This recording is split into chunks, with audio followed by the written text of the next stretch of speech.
I will find you.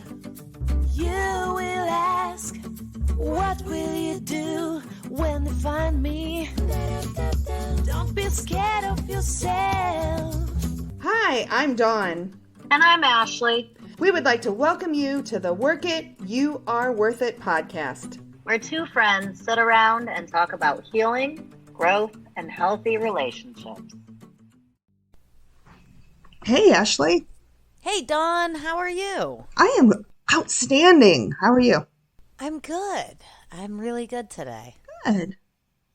I kind of want to jump in tonight. I'm really excited about this topic. So normally I would, we'd check in, say hello and all of that. But I think this topic is pretty amazing. So if you're good, we can just jump in. Yeah, let's do it. Okay. So had an experience or a discussion over the last few days about spiritual awakening with one of my sponsees, and we were kind of just chatting about what that looks like and what happened for each of us. And I thought it would be kind of good for the listeners to understand what a spiritual awakening is, how it happens, and what that looks like, and just kind of, so we can kind of everybody can have an understanding of what that means. And I think let's preface that with a spiritual awakening looks different for everyone. Right, I was going to say, I'm not sure there really is one definition of what a spiritual awakening looks like. So I found, and I'm sure you're going to Google it as well, I found one definition. And I'll read it, and if you find something, let me know if you find something that you like. But a spiritual awakening is a shift in consciousness that leads to a deeper connection with the divine, oneself, and life. I like that. Read that for me one more time. A spiritual awakening is a shift in consciousness that leads to a deeper connection with the divine, oneself, and life. That is probably the only definition I would give. Yeah, I think it's accurate. It's precise. And nowhere in there does it say anything about anybody else other than the divine, and that's my HP. Right. It's a connection. A spiritual awakening is a connection between my higher power and myself. Yeah, and the life that I live. Absolutely. I thought maybe we could each give an example of where our, like, one of our spiritual awakenings, and anybody that knows me is going to know the short story I'm going to share. But what was your spiritual awakening? So I've had a couple of spiritual awakenings, right? For me, I think my spiritual awakening has been more like a mountain climb. And I don't know that I'm all the way at the top of that mountain yet. I know I'm not at the top of that mountain. I believe my spiritual awakening, it's not like it wasn't a one-time thing. It is a consistent, I'm constantly awakening to higher levels of connection with my higher power, with my spiritual side. I would say the very first spiritual awakening I had was when I came to the realization that God could be anything I wanted it to be. That, for me, was life-altering. I grew up going to Catholic school, and then I went to a Church of Latter-day Saints, a Mormon type of church, Seventh-day Adventist, I guess. And I just had a very horrible relationship with God. God was condemning, in my opinion. God was judgmental. My God was not a good entity. So for a long time, I didn't have any good connection with a higher power. I actually had a very negative one. So for me, the very first spiritual awakening I had came when I realized that I didn't have to cringe inwardly every single time I heard the word God. I could actually find my definition of God and connect that to a good thing, a positive relationship. How long ago was that? That was, I would say, about 2.5 years ago. Maybe a shade earlier than that, but I hadn't really accepted it. It was about 2 years ago that I actually accepted that I didn't have to cringe when I heard God. That's not to say that I don't still struggle with a Catholic version of God. And it's specifically Catholic and specifically because of my upbringing and my childhood. And it is specifically mine. But it was about 2 years ago, about 2.5 years ago, as I began the recovery journey and I began to realize that everybody's perspective was through their own filter. And if my filter was different, then I could have a different perspective. So I just changed the word God to higher power. And even before I said higher power, it was just some sort of energy. I didn't have a definition for it. I still don't really have a true definition for what my higher power is. I don't think that is an understanding that I have the ability to grasp. I think it's outside of my ability to conceptualize what this higher power is. So you said one of them, which I said earlier, I agree with you. I think it happens multiple times. It consistently happens all the time. I think we're talking about the major big ones here is what we're really looking at. What other ones? Like, is there another one that you can think of that you... Yeah. So there was another time that I was, driving in the car. That is my other place. That is my place. I haven't mentioned my other place yet. So driving in the car, listening to music typically is my place. And sometimes I will turn the music off and I will just talk. And this was a bad day. This was a hard day. I believe I was fighting with my mom or something, and I turned the music off and I just started talking to myself out loud in the car, just just talking. And then as I did it more and more, instead of talking to myself, I started talking to God. And in that moment, it was the condemning version of God because I was angry. So that's who I was talking to. And as I was talking to that God out loud, I actually felt the transformation in my mind, right? I was sitting here yelling at this guy and cussing at him, and not guy, right? God. I was sitting here yelling and cursing and just throwing everything I had at my God in that moment. And I think because of the recovery work that I had done, and because of the meditation work that I had done, and because of the work that I had done from that 3 years ago or 2.5 years ago up until about 18 months ago when this happened, maybe 18 months to 2 years ago, right? Up until that point, I had done so much work on trying to connect with my higher power that in that moment of anger and rage at God, my higher power was able to come in and go, hey, I still love you. It's cool that you're that angry. And I was then able to almost transmute the two into one. I still struggle with the Catholic version of God.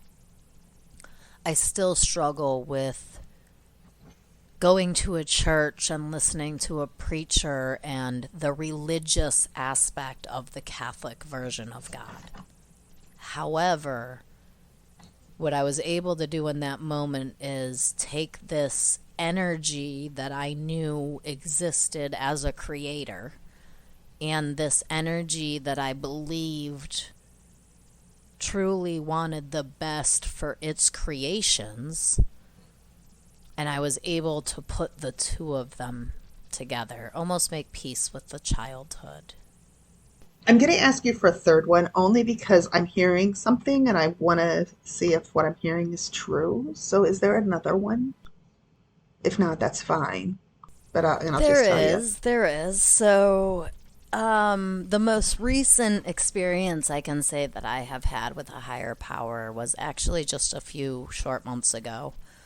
I was on a cruise, and during the cruise one morning, I just got up and I went and I sat outside, and it was towards the end of the cruise. I had been waiting to see dolphins on this entire cruise, and I was absolutely certain that I was going to see dolphins. I just knew I was going to see dolphins. And I got told by many, many, many people that the likelihood of seeing dolphins on a cruise ship, it's just not very likely. Sure, it happens, but you don't sit outside long enough, and the ocean is so large, and it's just not an extremely likely thing. And yet, as I sat there watching flying fish, which I didn't even know existed, the dolphins decided to come and play. And not only did I see one, but it was an entire pod of them. And the spiritual awakening in that was, I had faith for months as everybody told me how unlikely it was.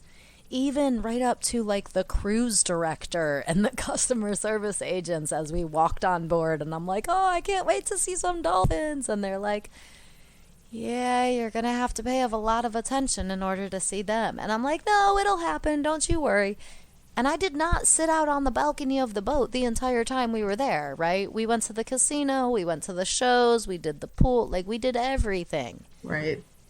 And these dolphins still, not only did these dolphins come and swim by the boat directly beneath my balcony, but they stayed long enough for me to go and get the other 3 people that we were cruising with and have them come and look. And then I went and got my camera and I brought pictures out. And I can't tell you exactly where the awakening is in that, but I can tell you that it was huge for me. And it was simply that I had faith and my higher power came through. So, Ashley, what I heard, it was really interesting. Your spiritual awakenings were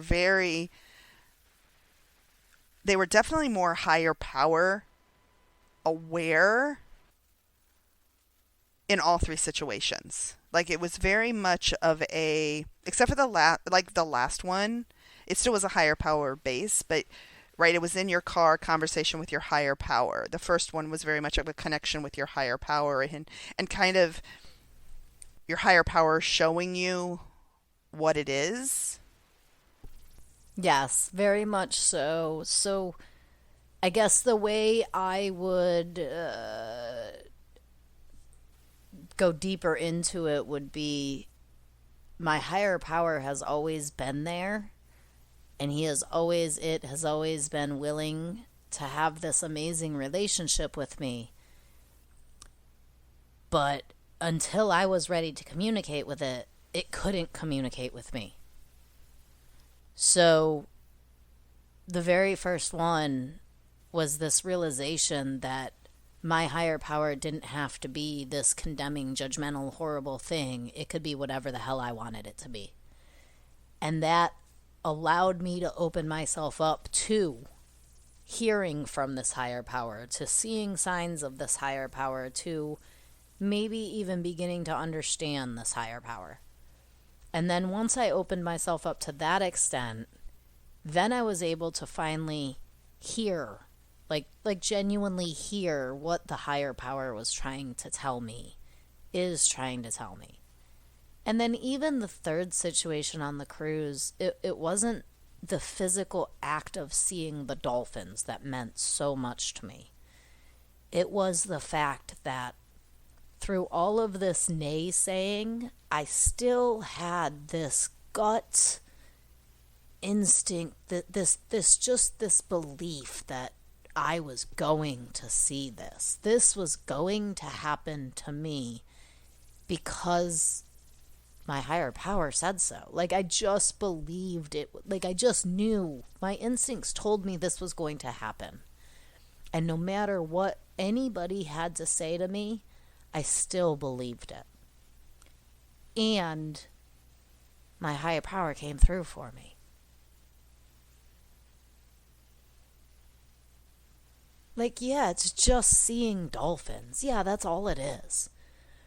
But I had to be able to believe that my higher power would show me something as simple as seeing a dolphin in order to believe that my higher power would support me through harder decisions.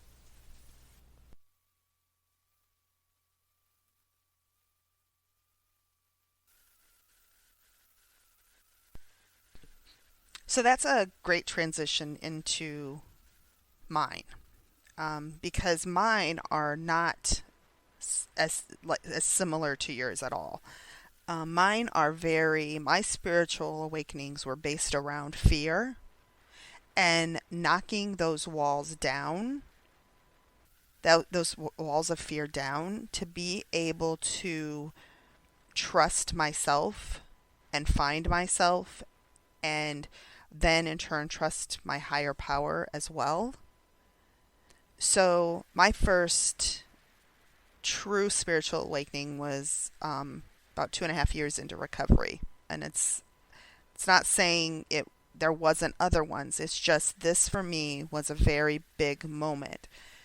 I was the first time I was traveling by myself. It was the first time I was stopping at a destination and getting a hotel room and vacationing really by myself, for more than just one night, right? It was, I have to fill up half a day, a full day, and another, half a day of time. And I was in Gatlinburg, Tennessee, and a lot of my life has been, has been controlled by fear, and I've avoided things just to protect myself, which means I feel like I never lived. So I decided in this trip I was going to go horseback riding, and I went horseback riding up into the Smoky Mountains, and we were thousands of feet in the air, and it was beautiful and all of that. And I came back down, went for breakfast, and I was sitting at breakfast, and I noticed this ski lift and then this like bridge looking thing, and I was like, well, that's kind of cool. I want to figure what that is and go up there. So I did, and so I went across this bridge, and I was so scared, and I think I've told this story in the podcast. I know I've told the story to you, but there was this feeling of wanting to turn around over and over, and I physically did, kept doing 180s and thinking I was going to turn around, and people were chuckling at me, and I'm like, I didn't want to do this, and there was this older couple that came across and with their little dog, and I'm that, like, okay, if that can happen, I can do this. If they can do this, I can do this. So I kept going, and then when I got to the middle, there was these. Wasn't like it was easy to cross, because it was now they came into three glass panels, so you had to walk over it and see what you were walking over. I'm very afraid of heights. I guess I should have said that. So I wasn't sure I was going to go, but I did, and I went across the bridge, and there was a beautiful view, and then I had to come back, and I was so proud of myself in that moment. But what I realized in that moment too was that I can do anything I want to do, and I don't have to miss out on life because of fear. So that was my first spiritual awakening. The second one, or one of the other ones, was during COVID. I started kayaking and camping and really experiencing the outdoors, because it was the only place that really I could go. So I met up with some groups of people, and met a friend through CODA, and we started kayaking and camping. And through my adventures with kayaking, I saw some beautiful streams and rivers, and most people are like, there's alligators, doesn't that freak you out? And no, because what I got from that and the moment was, I was on one of the rivers, and it was a level 1 when it comes to like white water, So paddling in a kayak downstream, easy. Paddling back up in a kayak, really hard to do. And I ended up, we paddled back up, and I was able to do it. And I got out. But there's points you had to get out, and you had to walk your kayak. It was just the water was so shallow, there was no choice. But then there was points that it dropped off, and so you had to swim with your kayak out of it. It was just this whole experience. And there were people that could not do this. And I stayed out of my kayak with my friend, and we actually were pulling people through this experience, or through these rocks and through those deep water, because just because people kayak doesn't mean they like the water and they can swim. So that was the second one, and I'm not going into much detail after the fact because I'm going to do that when I'm all done. The third one actually happened this year, and that happened with meeting new people. Earlier this year, I've never really had girlfriends, and I wanted girlfriends, or I wanted friends. I wanted people to do stuff with, I should say. Wasn't about girlfriends, it was people I wanted people to do things with. So I put myself out there and went to a meetup group and ended up meeting a group of 17 people who were supposed to be there. Three women, which includes myself, showed up, and now I spend a significant amount of time with these people. And all three of those situations, I was scared to death. But I pushed through to experience something bigger than myself. All of those things changed. Those events were very, very important to me. But that's what they are. They're events. They're situations. For me, I had no idea those were what they were until I reflected back. So taking a couple of days, right, and processing it and really thinking about, meditating, quieting my mind, I didn't realize truly what they were. And then once I processed it, then it's when it became very, very monumental in my life. So I think that's an important thing that I left out of mine, right? In telling my stories back, it almost sounds like this moment of, oh, but it wasn't.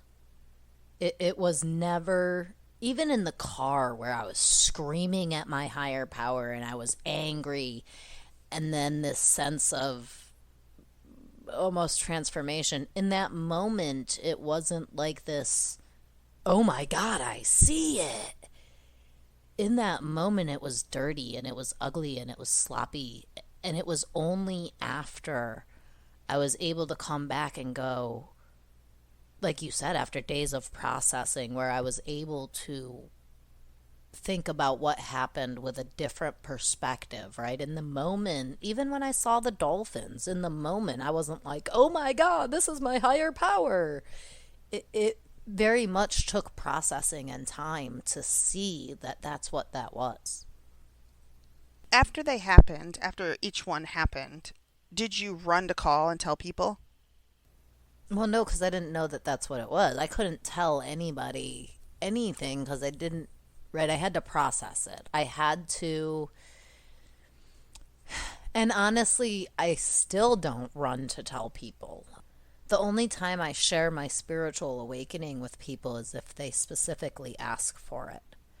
And that's because every spiritual awakening is different, right? My spiritual awakening is mine. Yours is yours. Our spiritual awakenings are not even close to the same. They're very, very different. So there's not any person in the world that I can call that's going to go, oh, that's an amazing spiritual awakening, because it's mine, not theirs. I love that you said that, because nobody's going to get it. Like, I'm sitting here talking about going and meeting new women as being a spiritual awakening. But it might seem like, well, you just went out and met new people. Yeah, but that, for me, changed my life. That, for me, made me realize what I was missing in my life. That made me have a better connection with my higher power in all of my situations, to trust myself. And that's doesn't just come immediately.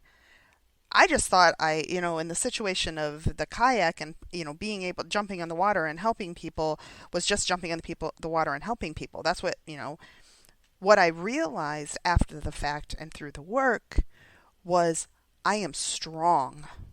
I am able. I am powerful enough. I can do anything that I want to do. I am a risk taker.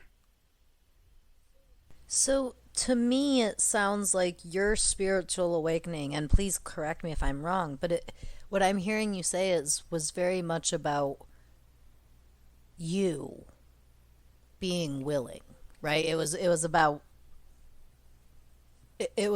you allowing. How do I say this? I'm not saying the right words, right? Because it was about you allowing him in, but it was the opposite of me allowing it in. It was because you were letting a higher power in. So maybe you had a better sense of self than I had of myself. And I was struggled to let my self-awareness, but maybe I had a better connection with my higher and a better understanding of my higher power. Right. Because remember, what we said, the definition is a shift in consciousness that leads to a deeper connection with the divine, higher power, ourself, and life. Right. Like, it's interesting for me to see my spiritual awakening was 100% about me accepting that my higher power wasn't this horrible, awful, evil thing. And mine was understanding that I wasn't this evil, horrible thing. It's interesting how similar and yet how different a spiritual awakening is, right? Because the similarities come, I think, in what we're going to talk about, what comes of the spiritual awakening, right? I think that's where the similarities come in. So let's get there. What is something you got, or a sign that you were going through a spiritual awakening, and what you got from it? One of the things that I got from my spiritual awakening was just this awareness that I am lovable. That I can agree with. That 100%. I'm lovable, and I'm capable and able, and I'm enough. Yeah. It's that I'm enough. That was my biggest thing that I gleaned out of my spiritual awakening, was that I always had this disconnect with my higher power, that there was something wrong with me. I was taught in my childhood, and I truly believed in my heart, that if I just did the right things, and if I just lived in the right way, then God would have my back. Everything would be good and things would be okay if I was just Christ-like. And when I finally accepted in my 8-year-old heart that God was not going to save me, then I also accepted in my 8-year-old heart that there was something inherently wrong with me, that not even God would save me. And in regaining that connection with my God, I also regained that I can't say I regained it, because I remember when I was 8 years old and I lost that connection, and I literally remember making the decision that I was not good enough for God to save, and that's why he hasn't saved me. And when I came to the awareness that God was always there for me, I had just shut him out. I also had to come to the awareness that I was good enough. I had always been good enough. You've mentioned in a previous podcast, and I just want to say, point this out. You aren't looking at God as the traditional God. Not at all. You've said that. You've said God a few times, but that's not how you think of your higher power. I do not subscribe to the Catholic, Christian, Baptist, Protestant religious version of God. I do not subscribe to the religious version of God. Nick does. My oldest daughter does. I do not. My grandparents do. You will even see me in church from time to time. God is a word. The word God is a word. I choose the definition of that word in my head. For me, higher power, HP, God, the creator, this magnificent energy that I just do not have the brain power to conceptualize, that is God. That is my higher power. The Bible means nothing to me. Sorry to anyone I just insulted. I'm not sorry. Your insult is yours. The Bible means nothing to me. My higher power, my God, means everything to me. And you said the Bible means nothing to me. You didn't say the Bible is nothing. You just said the Bible means nothing to you. Correct. The Bible, right? The Bible means nothing to me. That doesn't mean I'm not judging anyone else's beliefs. It's just for me, my HP, and that's typically, if you're talking to me, that's what I'm going to say. And people are like, what? So I have to explain. But he doesn't, but I call him he, but he doesn't fit in a box. He can't fit in a box because he doesn't have walls, because he's ever evolving, he's ever changing. I can see, I can be with him in so many different situations. So what he is shifts, but he still is an energy bigger than me. Yeah. Yes. So the physical description of my God definitely shifts. As does my relationship with my higher power. As I grow and I evolve, my relationship with my higher power grows and evolves and changes. And the lessons change and life changes.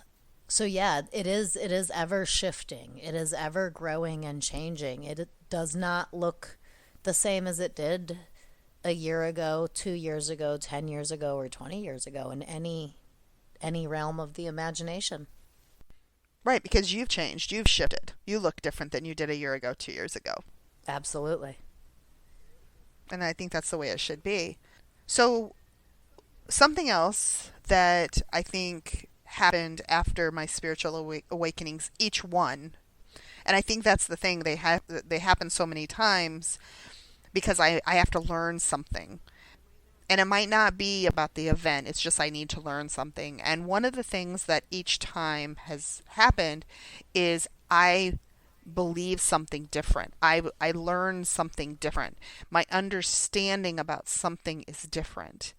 With mine being about me, and very much me being enough and being capable, means that I believe I could do anything that I wanted to do. That doesn't mean I choose to do everything I want to do. I'm not going to skydive. I'm sorry, I'm just not going to skydive. I'm not saying some people shouldn't skydive. I just know I'm not going to skydive. And whereas me, on the other hand, right, I very well may go skydiving. Right? That's a good idea for me, but I'm not going to go swimming with gators. See? Dolphins mean nothing to you, probably. You get to see them all the time. Actually, that is not true. I don't see them as often as I would like. I still am a little kid when it comes to seeing them. I get super excited. Even if I'm on the beach with 1,000 people, I still get super excited and I clap my hands and I'm like, oh, a dolphin, a dolphin. And yeah, so no, I just love them. So I'm always going to get excited. I over just think dolphins. that's so cool. I don't know. I've never seen them in person up close like that before. Anyways, that's off topic. I've actually been like less than 3 feet from Oh a my dolphin goodness, when I was in that's the amazing. kayak. Yeah, that's another whole spiritual awakening thing. I can't even imagine. Like, Nick tells this story about getting bit by a dolphin, and like it would just be amazing to me. Like, that would just be Oh, outstanding. you should. I would say come down and go to Discovery Cove, but that's not the same. It's really not the same. So, anyways, okay, we digressed. Sorry. I do that a lot. Anyways. Yeah, I mean, for me, the spiritual awakening really, it has been about gaining self-awareness. It has been about gaining faith. Another huge thing that came out of my spiritual awakening was the belief that my higher power, it may not be the same as your higher power, but my higher power loves you just as much as my higher power loves me. And my higher power is looking out for you just as much as my higher power is looking out for me. Therefore, if I have faith in my higher power and I trust my higher power, then I also have to have faith in what's happening in your life. And that means trusting the choices I'm making in my life are the best choices for me. Exactly. And that goes back to last week's podcast, accepting others for who they are. Yes, and that is, gosh, that is such a difficult thing to do when who they are or what they are doing or who they are in this moment goes against the grain of what I think they should be. And that's talking about something completely different than what we're talking about today because, right, spiritual awakening is about us, not about someone else. Even though you know what you said about my higher power is having faith and believing that if my higher power is looking out for the best in me, he's looking out for the best in you. But a spiritual awakening is about me and what is changing in me, and trusting that everybody else is having their own, or hopefully, I would love for everybody else to have spiritual awakenings. That doesn't mean everybody does. Right. I mean, I believe that if I work the 12-step program and I live this as a way of life, part of that is having a spiritual awakening at some point. Right? I can't complete step 12 without having had a spiritual awakening. I think I was through the 12 steps when I had my spiritual awakening. I had worked the 12 steps. What my spiritual awakening gave me was the promises. I think maybe there was some sort of spiritual awakening earlier than you're seeing in this moment, right? The reason There was, I'm sure. and the reason I say that is because of what step 12 is. Step 12 is having had a spiritual awakening as a result of these steps. We carried this message to other codependents and practice these principles in all our affairs. So I just, usually at some point in completing the 12 steps, there is at least that very first, right? We may not have made it, let's say we're at let's say we're at level 8 in our spiritual awakening now. We've talked about 3 different ones each here tonight, but let's say we're at level 8 level one may have just been this, at least for me, this, okay, for me, level one of my spiritual awakening was just the awareness that God wasn't the only, my version of God that I had created in my head wasn't the only option out there for a higher power. So if I want to probably look back to what my very first spiritual awakening was, that was walking into a meeting. Walking into a meeting and realizing that I wasn't alone. There was a bunch of other people out there that were telling my stories in their own words. So to me, that this sounds like anything could be a spiritual awakening. It's how I choose to perceive what is happening. And I think we said this earlier. I think you're right. I think it can be anything. The trick is the work that we do after a situation happens. I can be walking the dog and see a shape of a cloud that I notice, and I come home and I reflect on it and realize that was my higher power showing me something. That can be a spiritual awakening and a moment for me. It can I feel like it can happen anytime, anywhere.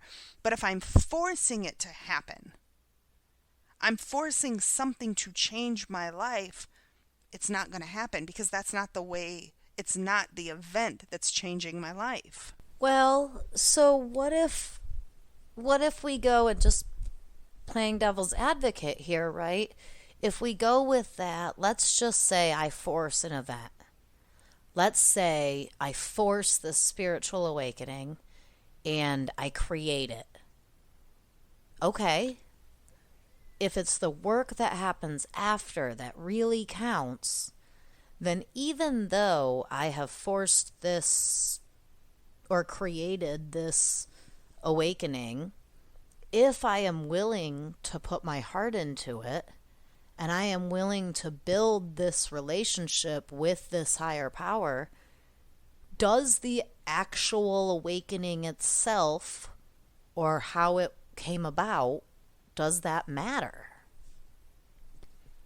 No, because to me, the way I would say it is the situation led me to my awakening, or to a awakening. Because I forced myself through all three of the situations that I used. I was afraid in every one of them and almost didn't do any of them. But I pushed myself through. It wasn't the event, it wasn't the situation that gave me the awakening, or it was the awakening. It was the situation that led me to the awakening. And how you responded to the awakening after. Exactly. But I had to do work to get to that awakening. I couldn't just, I did this and now here I am. Right? I had to do myself. I had to meditate. I had to sit with myself. I had to journal. I had to reflect. I had to have a conversation with my higher power. But I didn't go out and to tell everybody so everybody knew it. Right? It was a very personal thing. Well, so I think it has to be a very personal thing, because there has to be self-awareness that comes out of the spiritual awakening. And that being said, at the same time, I feel like somebody could completely falsify a spiritual awakening and tell a story about it, and it be not real at all, right? Like somebody could just make up this entire situation just to tell people, and still gain out of a completely false, and let me just say, I don't know anybody that's doing this. I don't believe I know anybody that's doing this. I am not talking about any situation. I am simply throwing an idea out here because that's what I like to do with this. I think, or at least what I'm starting to think, is Somebody could completely falsify a situation and say that that has been their spiritual awakening. And if they create a self-awareness from that spiritual or from that story, it's still an awakening because the work is still happening. They're still gaining the awareness about themselves that they need.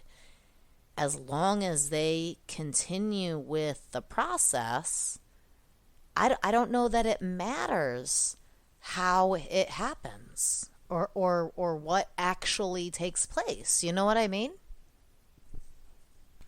I definitely agree that I don't think it matters what takes place.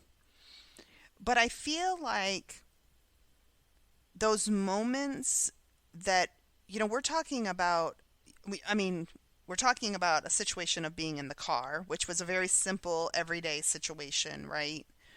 And having that yelling thing to an extreme of, we'll use the bridge, my story of the bridge, right? Whatever the range of spectrum is here. I think we've got some extremes here, and I think you're right. It doesn't matter what the situation is, but I don't know if I'm struggling with somebody making up something to have a spiritual awakening, because I feel like the level of depth we're talking about with a spiritual awakening, it's going to take something pretty deep. I don't want to say big because, again, the car situation wasn't huge in monumental standpoints, but it was a spiritual awakening for you. But you went deep with it. You chose Right, it has to be personal. Yeah, you chose to take it to the next level of understanding it. It can't be a surface thing. So I think that's where I struggle with somebody making up a story, because how do you go deep with a story? Because that's taking somebody, I don't know. I'm just struggling with it. I'm not saying you're wrong. I'm struggling with that. And maybe it's just something I have to process through. Well, and I could be 100% wrong, right? These are just thoughts we're throwing out there. I'm not committed to it, I guess. It's interesting to me because stories, like when I worry myself, I'm telling myself a story, but I truly believe that story. So, I don't know. I'm literally playing devil's advocate as I think about it, and as I say it, I'm actually arguing myself in my head because I don't know that I subscribe to that. This would be a great time for listeners to send in their thoughts about this and share what their thoughts are on it. So just letting people know that'd be kind of interesting. That would be awesome. I would love to get some outside perspective on this as well, right? Sure, making up a story isn't as intense as something actually happening to us. However, for someone who for someone who is unable to actually experience it, maybe the best thing they can get is making up a story. I don't know. Do you think that spiritual awakenings occur when you challenge yourself? Absolutely. I think you have to be able to feel your feelings and challenge yourself in order to have any kind of an awareness or awakening. Because I agree. And that's where I'm struggling with the whole making up a story, because I feel like I have to challenge myself, and the only way to do that is for me to do something different. I see that, and I agree with what you're saying. I really do. I agree with what you're saying 100%. And part of me also is like, yeah, but it's the process that follows that. Like, I could tell myself that I did for years. I told myself that my ex-husband was going to come and kidnap my kids. And for years, I truly believed that this man was going to come and kidnap my kids. He was never actually even considering kidnapping my kids. He was living in a tent in the woods 5 states away. But that's a story you told yourself. Like, that's... Exactly. Right? And I lived as though it was fact. And I get it. But aren't we supposed to be living in the here and now? Absolutely. And a spiritual awakening comes from the here and the now. Absolutely. I agree. I agree. Like I said, it's not necessarily something I subscribe to. It's just a thought process here. It is, and I like it, but it's making me think as well. So that's why I like it, and so I keep coming back to it because it's like, I'm like, oh, I'm really trying to like think about this. Right? It's a whole process. Sorry, we got a little off topic there. Anyways, okay, it is. Sorry, yeah, right. God. Okay, so how do you go about having? I mean, I think we've talked a little bit, but a spiritual awakening. What are the steps after something occurs? And it could be anything. You're in the car, yelling at God. What is it that creates the spiritual awakening? What are some of the things you need to do to be able? So first, to get the understanding. Sorry, I'm trying to answer while you're trying to ask. I apologize. That's okay. Well, I went on forever about asking, so you know what I'm trying to ask. So please answer. So first, I think you have to have a willingness. For a long time, I wasn't even willing to entertain the idea that there was this energy that loved me more than I could ever even imagine and was just unconditionally loving and supportive and teaching. And I just couldn't even begin to grasp that concept for a very, very long time. So I think one of the first things you have to do is be willing, right? If I'd have yelled and screamed in the car that day and then just shut it off and never thought about it again, there would have been no awakening because there would have been no willingness to have one.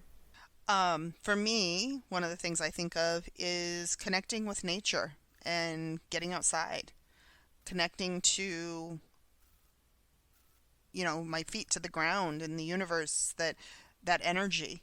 If I'm not connecting with my higher power in the things that he created, to me, that's a big part of it. Gosh, for me, that's so important too. I've got to be outside. And I'm not saying I love the outdoors. I never used to think I liked the outdoors. That's something that came from the trip with the bridge. I knew I loved the beach, but that because that was a place of peace and serenity for me. But I really, through, my experiences, learned I love the outdoors, and that's where I find true peace. Another one is laughing and enjoying life. Well, so I just want to jump in really fast because I know I've said this before, but before we jump to laughing and enjoying life, I just want to say there is actual science behind the physiology of the Earth's natural electric charges, reducing inflammation, pain, and stress, improving body flow, energy, and sleep. So there is actual science. You can Google it. But there is actual science supporting, it's called grounding or earthing, being outside in nature in what the Creator created. It's, I know I've shared this, and one of my biggest things when I go see my sister, one of the first things I do is if it's not snowing, take my shoes off and walk in the grass, because it's just a place that makes me happy. I don't have soft grass here in Florida, but I feel so grounded when I do that. The beach, burying my feet in the sand underneath and that cool is another thing I just love to do, and it's connection. Yeah, for me there's something about the water, the salt water, the grass. I love just feeling the trees. In talking about things that we need in order to create that spiritual awakening, in order to follow through with that spiritual awakening, we're talking about willingness, connection to nature. What was the other thing you said? Laugh and enjoy life. I hear live life on life's terms. Yeah. Just kind of being willing. Sitting here buried in my couch, in my bed, indoors, and just sitting in self-deprivation and self-sorrow and self-negativity and all of that. Pity. Self-pity.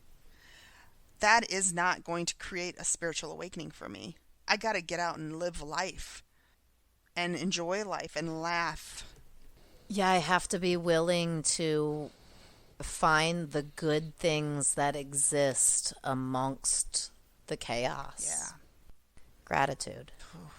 Big one. Right? I think if we can't find gratitude in our lives as they currently are, we will never able to find connection with our higher power, because without gratitude, there's no willingness. I keep going back to that for some reason. So there's one other thing that that I thought of, and I know you're going to understand it. Another thing that gave me a spiritual awakening was sponsoring. Oh man, yeah. That, whew, man. Yeah, to just that brought on all the feels. Be able to see. That brought on, Yeah. To be able to see someone else's perspective, and to be able to have gotten from that point and grown, right? To have grown. It's like, God, it's almost like becoming a mom for the first time.